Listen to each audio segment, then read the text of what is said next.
Food service is full of passion. Great chefs, beautiful spaces, exciting concepts, but passion doesn't pay payroll. On this episode of Cini Sessions, we're talking about the most overlooked predictor of food service success, the Forma. If you want to reduce risk, validate your concept, and avoid expensive lessons after opening day, this is the conversation for you. Today, I'm joined by Tim O'Mara, Vice President of Management Advisory Services at Cini-Little, and I'm your host, Kathleen Held, CEO of Cini-Little. Thank you for joining us. So Tim, in your blog, you said operational failure is often linked to not having a pro forma. Why do operators skip this step? I think they skip it because they don't realize how important it is, or they're not sure how to do it. So they skip it. It's very important to do because unless you have a really good idea of what your revenue and expenses are going to be, then you potentially set yourself up for some difficult times. Next, let's talk about what everyone wants to jump to, revenue. When estimating revenue, what's the biggest mistake people make with cover counts and average checks?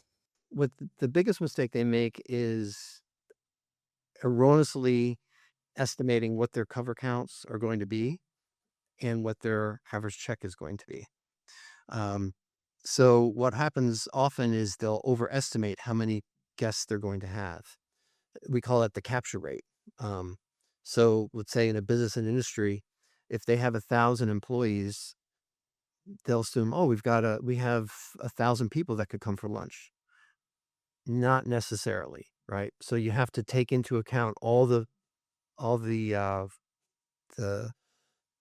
variables that take away potential people from that 1,000.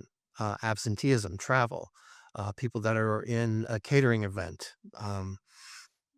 So they have to understand that you're not going to capture everybody. Also, it depends on the pricing, right? So maybe you have a subsidy and that lowers the prices, then you do have a much higher capture rate. Maybe you don't. If it's a college university,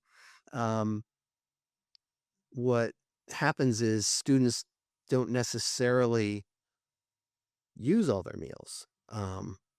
What they may not understand is at a college university, it's standard to have a 30% missed meal factor on campus because generally students don't go to breakfast. I've heard that for 20 some years. They get up just in time to make it to their first class in the morning, and their first meal is their first break after their morning classes. So breakfast is lunch. Then they have dinner. So they have a full meal plan. They two, and then find something to eat for their late night snack when they're studying at 2 in the morning. So that's it. Also, their average check. They don't really think through what people are probably going to buy, or the fact that not everybody buys a full meal. So they assume, all right, my average check would be $20. Maybe it's not 20 because you have a certain number of people that just buy a drink, or they just buy something very small. So their estimates for revenue are too high for very often.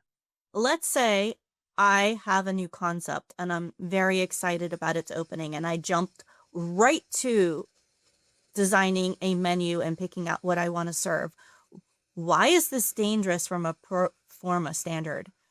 It's dangerous because it's important to think through the marketability of that menu and the feasibility of that menu.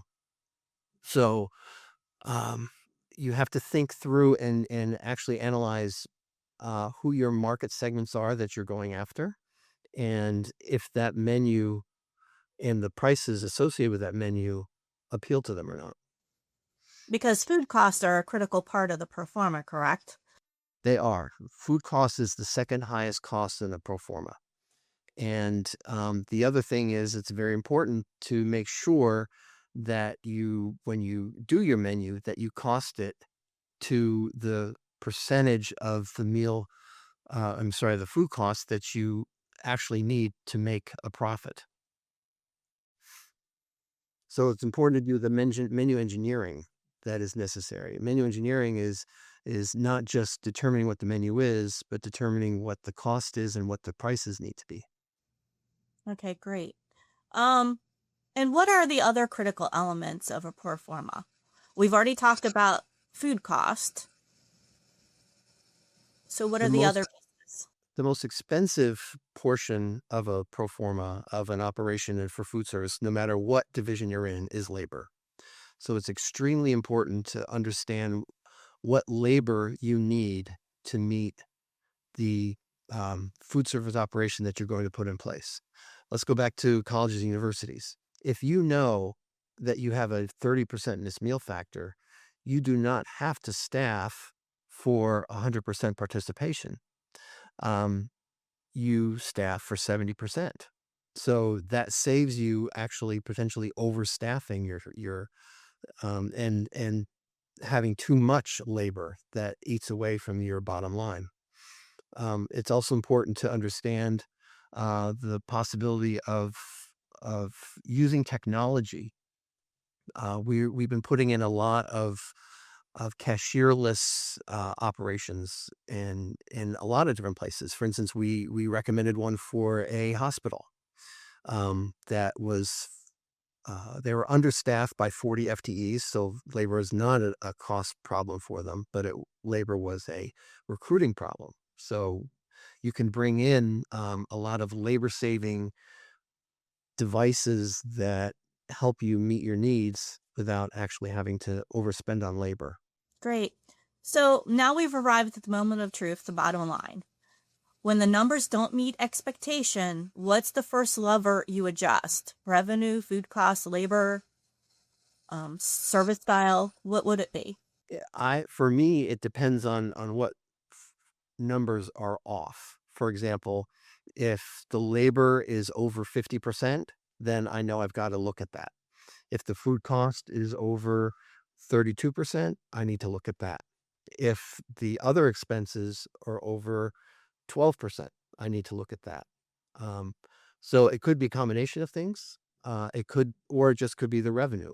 If the revenue looks way too high, then I know maybe I overestimated what my average check would be or my capture rate would be.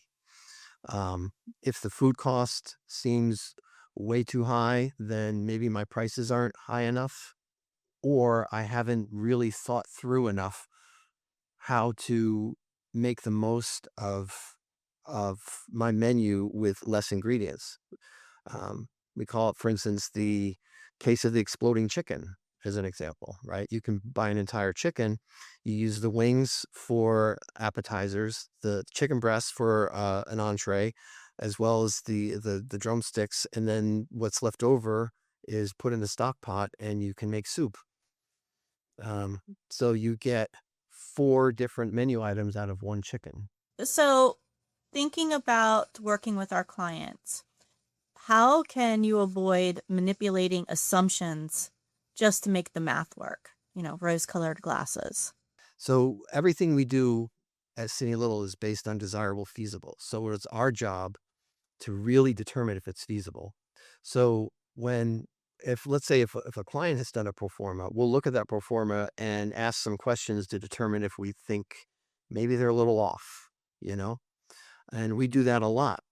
Even with when we do evaluations of proposals from some of our clients, we'll look at the revenue and the expenses, and does it pass the desirable feasible test? Maybe a high revenue is desirable, but is it actually feasible?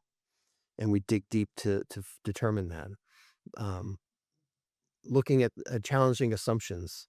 Are you really sure you're going to have that many people? Are you really sure that the traffic pattern is going to allow that many people?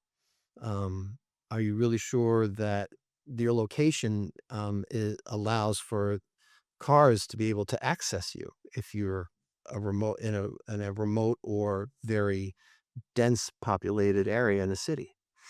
A well built performa doesn't limit creativity, it protects it. It allows you to test assumptions, adjust strategy, and open with clarity instead of hope. Food service success doesn't start on opening day, it starts in the planning room with honest math. Thank you, Tim, for for joining me on today's Cini Sessions, and thank you for listening in.